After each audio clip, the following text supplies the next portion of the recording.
de données censées apporter la preuve d'une montée du mercure. À partir des années 80 jusqu'à aujourd'hui, il y a eu une hausse continue des températures. Et c'est très important de le rappeler car lorsqu'on étudie le réchauffement climatique, on ne peut pas le faire année après année. C'est une tendance globale et générale. Hier, 1700 scientifiques du monde entier ont joint leur signature pour confirmer l'intégrité et la véracité des travaux sur le réchauffement climatique.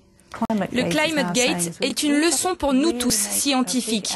Nous devons faire un réel effort pour rendre notre science accessible, pour que lorsque des affaires comme le Climate Gate arrivent, les personnes puissent se faire leur propre jugement et ne pas être influencées par les sceptiques dont la science ne repose sur rien.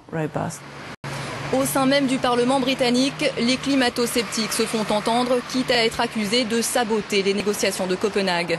Lord Lawson, sénateur de l'opposition, est un des plus véhéments critiques. Si tant est qu'il y ait un réchauffement à l'avenir, les conséquences seront-elles vraiment négatives? Car évidemment, il y a à la fois des bénéfices et des désavantages à avoir une température plus élevée. Vous devez mettre les deux dans la même balance. Je pense que la réduction sauvage, la réduction dramatique et radicale des émissions de gaz à effet de serre qui sont mises en place coûteront bien plus cher que tout bénéfice que cela pourrait apporter. Les Britanniques sont de plus en plus divisés sur le sujet. 50% d'entre eux rejettent l'idée d'un réchauffement dû à l'homme. Il n'y a aucun doute que les émissions de CO2 sont la cause du réchauffement. La théorie du réchauffement climatique dû à l'homme est possible mais pas prouvée. Les glaciers fondent, mais est-ce que cela a quelque chose à voir avec les consommateurs? Je n'en sais rien. Le Climate Gate continue à faire du bruit, mais les résultats de l'enquête ne seront connus qu'au printemps prochain. Nouvelle question de téléspectateurs. Comment se faire une opinion quand on nous dit tout et son contraire? Les débats scientifiques doivent-ils avoir lieu sur la place publique? C'est-à-dire que s'ils n'ont pas lieu sur la place publique, je ne sais pas où ils auront lieu, non? Enfin, je sais pas. Je crois qu'on essaye tous de faire des conférences grand public. Moi, j'y passe beaucoup de temps, mais c'est vrai que ça ne touche pas autant de personnes que c'est dans l'air.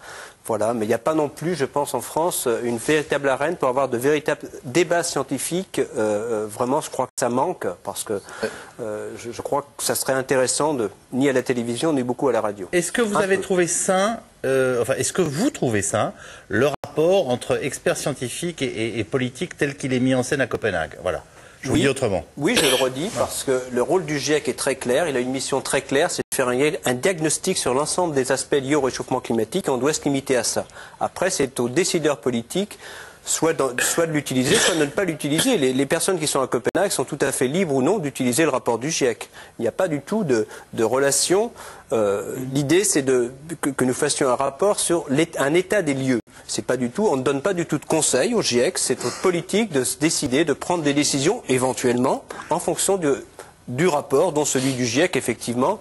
On espère que, disons, le rapport du GIEC est un peu le livre de chevet des négociateurs, c'est le cas, paraît-il, c'est bien, mais c'est pas du tout, on n'a pas du tout de lien avec les politiques de cette façon-là. Jacques Percevoix. Oui, non, je crois que dans tous les domaines, c'est vrai. Les scientifiques ont leur mot à dire, quel que soit un peu le sujet. Ils posent les débats, ils posent les questions. On voit bien qu'ils ne sont pas toujours d'accord, mais c'est ensuite le politique qui tranche dans un sens ou dans l'autre pour des raisons politiques, pas sur des raisons scientifiques. Mais je crois que c'est sain, au contraire, que les scientifiques ne restent pas dans leur milieu. Ceci étant, il y a un enjeu aujourd'hui très important qu'il ne faut pas sous-estimer en termes de ressources. Oui. C'est que ce sont quand même les pays industrialisés qui gaspillent beaucoup d'énergie. Donc, si on veut que les pays en développement et qu'au sein des pays en développement, ceux qui n'ont pas accès à l'énergie puissent en consommer, il faut faire des efforts pour qu'ils puissent y accéder. N'oublions pas qu'il y a quand même 2 milliards d'individus dans le monde qui n'ont pas accès à l'électricité, qu'il y a des gens qui consomment très très peu d'énergie, et qu'il ne s'agit pas de leur permettre d'en consommer énormément, il s'agit de leur permettre d'accéder à un minimum d'énergie dans un contexte où certains gaspillent les 2/3 de l'énergie qu'ils consomment. Parce que si vous regardez le bilan énergétique entre ce qui rentre dans un système énergétique et ce qu'on utilise réellement in fine, du fait des rendements, eh bien vous avez dans certaines situations les 2/3 qui sont perdus d'une façon ou d'une autre. Bon, c'est parce qu'il faut faire des transformations, qu'il y a les rendements de Carnot, c'est logique, hein, je veux dire, ça s'explique assez bien. Mais il y a aussi énormément de gaspillage. Et ces gaspillages, ils génèrent évidemment un certain nombre d'inconvénients, y compris de la pollution locale, qu'on ne doit pas sous-estimer non plus. Je sais que vous voulez réagir, mais je voudrais vous poser une question, parce que j'étais frappé de voir la coloration de la plupart des personnes qu'on a interrogées interrogés dans la rue en Angleterre. Et les sondages. En France, en gros, ils ont gagné la partie. Alors, Home, Yann Arthus Bertrand, voilà, hop, vous avez 7 Français sur 10 qui... Non, mais je veux dire, qui disent... On a basculé dans ce qu'on pourrait appeler déjà l'après-Copenhague, psychiquement, hein, en faisant ses courses au supermarché, ça commence à rentrer dans la vie des Français, le robinet, les conseils de l'ADEME, tout ça, très bien. On se rend compte que dans les pays anglo-saxons, c'est beaucoup plus mitigé. Les gens qu'on a interrogés dans la rue, là, c'est un Anglais sur 2 qui se dit qu'il n'est pas convaincu qu'il contribue ou que les consommateurs contribuent au réchauffement climatique. Comment expliquez-vous cette différence de perception? Voilà. Alors, le débat relation expert politique est une question extrêmement difficile pour laquelle je n'ai pas de recette magique. Mais je dirais que la recette essentielle, c'est, je l'ai déjà dit ici, je crois, tolérance et diversité. Le débat doit rester ouvert. Jean et tout le monde autour de cette table en est bien d'accord et l'a redit. Mais vous avez entendu cette dame tout à l'heure, ceux qui ont fait attention. La patronne ou une des responsables du Met Office britannique, elle a dit à un moment la phrase suivante: tous ceux qui croient autre chose n'ont aucun fondement scientifique pour le dire. Tout ce que je viens de vous dire ce soir, cette femme, aujourd'hui, en 2009, vous explique que c'est nul.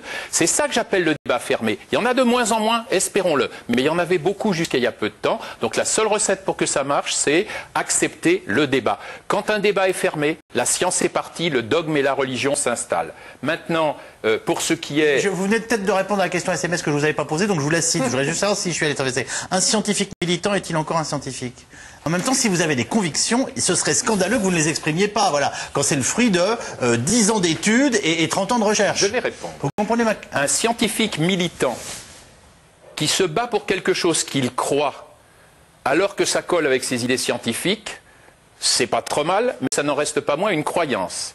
Un scientifique qui se bat pour quelque chose qu'il croit, alors que c'est en contradiction avec ce qu'il croit savoir de la science, parce qu'il pense que le but philosophique est plus important que la vérité scientifique, je crois que ça arrive et c'est le début du totalitarisme. Il y a plusieurs finalement. C'est très intéressant ce que vous nous dites. C'est vrai, c'est tout à fait ça. Là, on a un débat ouvert. Parce que là, c'est de même pour les journalistes, pardon de ramener cela à nous, mais les journalistes qui sont des journalistes militants, ils sont majoritaires en France. C'est-à-dire que si le débat scientifique, notre téléspectateur disait, pourquoi n'y a-t-il pas de débat scientifique?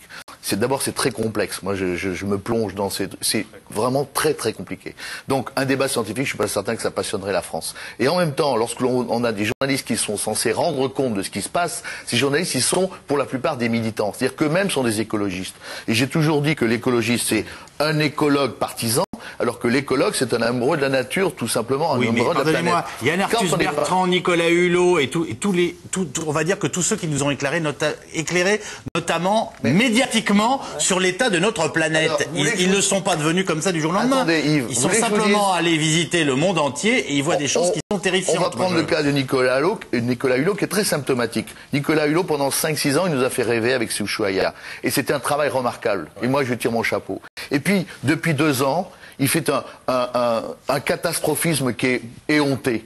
Et là, il devient un partisan. C'est simplement, vous avez la différence entre quelqu'un qui est partisan et quelqu'un qui ensuite auparavant ne l'était pas. Voilà la différence. Elle est simple. Et si je vous dis, il a eu une prise de conscience, parce qu'il y a un moment où, à force de voir des choses, on ne peut pas ne pas... Alors évidemment, c'est moins sympa à 20h50 de revenir avec des images de mer pourrie que de revenir avec des jolis babouins qui Moi, je dirais que la dérive qui s'ajoute à celle que vient de dire Laurent Cabrol, c'est une autre dérive. C'est la dérive des faiseurs d'images magnifiques qui croient devenir des scientifiques. Cousteau, Tazieff, peut-être Arthus Bertrand et Hulot, sont des gens qui nous ont fait rêver, comme l'a dit Laurent, avec des images magnifiques et qui, peut-être ivres de leur succès, ont fini par penser qu'ils étaient devenus des chercheurs du domaine alors qu'ils ne l'étaient pas et qui commencent à dériver dans des sujets qu'ils ne maîtrisent pas. On passe aux questions SMS. J'ai bien compris que vous n'étiez pas d'accord. Oui.